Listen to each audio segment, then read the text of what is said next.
STUVWXYZ. Now I know my ABC. We were blessed with a beautiful baby girl in 2011, and she was everything.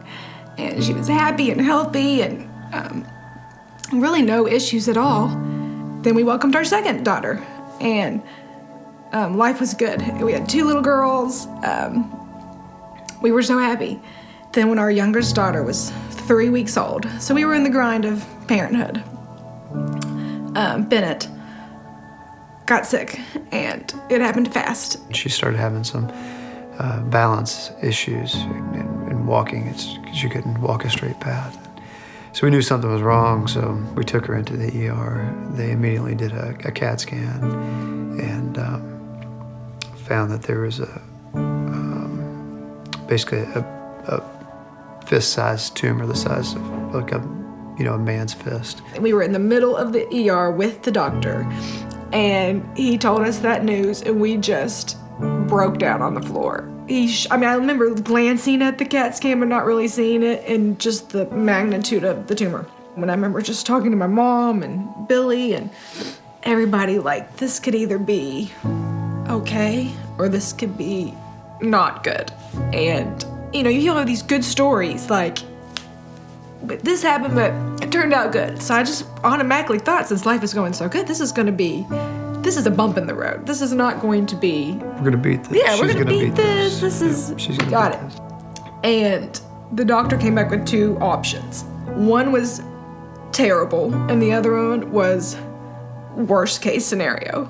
And when we looked at the 2 options, it was like, no, do more testing, send it to something else. Like, that cannot be the case. We had 2 brain surgeries, 3 rounds of adult chemo, bone marrow transplants, just the most excruciating things that you can see a little 2-year-old go through. And life was out of control. It was just, we didn't know what to do. I was just like pleading, please, help us, help her, save her, change this outcome. I know you are a God that does this, and I see it in other people's lives. Make it happen in my life, like, why not us, I was mad, I was frustrated, I was more mad, I think, than anything. And because, how could you do this to a little girl? So my conversations, I wouldn't even call them prayers at that point, they were more strict conversations. And as things kind of evolved and I had those conversations with God, I just said, those tones kind of changed a little bit, and it was more asking for help during the process. What we prayed for was clear-cut decisions, and I think God blessed us with that. So we made the decision in January, the end of January, she wasn't responding to treatment. So we took her home, and we loved on her so much.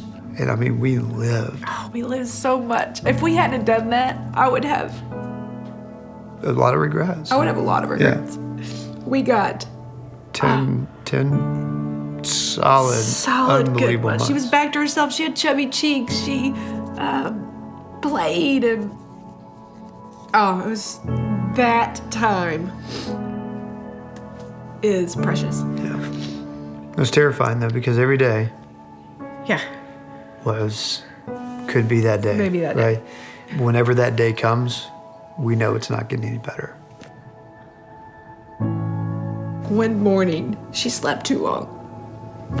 And I remember she's really tired, and that was a sign at the beginning. She was really fatigued. And she slept till like noon, and I was like, she slept till noon. That's unlike her. We took her in. They scanned her. And the scan came back, and it was, when the tumor gets so big, it pushes on everything. And the doctor looked at me and said, "You've got days." And I was like, okay. So we called Hospice, and the day before we lost her, she was running around and played kitchen with us. Yeah, we played all night. Yeah, we played all night till like 2 a.m. Then the very next day, we just held her though. And it was so peaceful. It was so scary. So scary. And we would just be like, just go to heaven, please, so fast. Please, please, please go. Even though you don't want her to. When life is normal and good, you don't plead to God. You're just like, God, can you help me through this situation? Can you, be with my friend. She's going through a hard time. And you mean those prayers.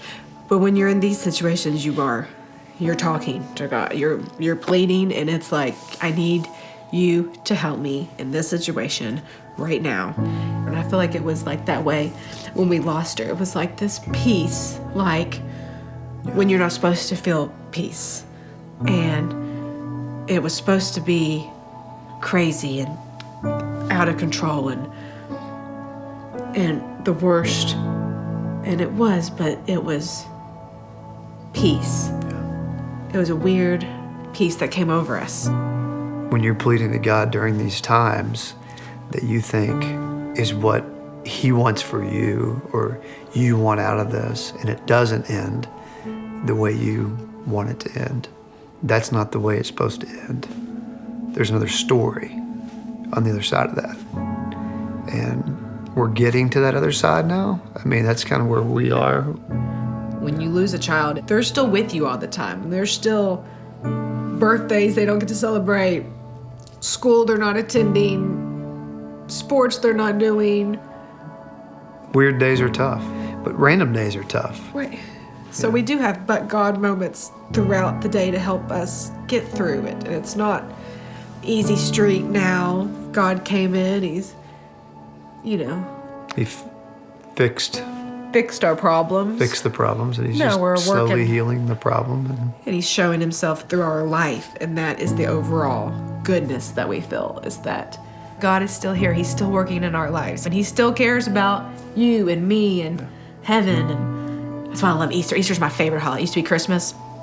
That's out. Easter is the holiday because it's just a reminder that new things happen and God died for us and we have a place we're going. And if it wasn't for that, I wouldn't have any hope at all. And especially in this story, we would have zero hope. Yeah. Heaven is our hope. And we know she's there, and that's where we're going. You will be okay. You just put your trust. Yeah. It's hard. Put your trust in God. You'll be okay. It's not going to be easy. And it won't happen overnight. It's just going to take time. And prayer. And prayer. Love. And love.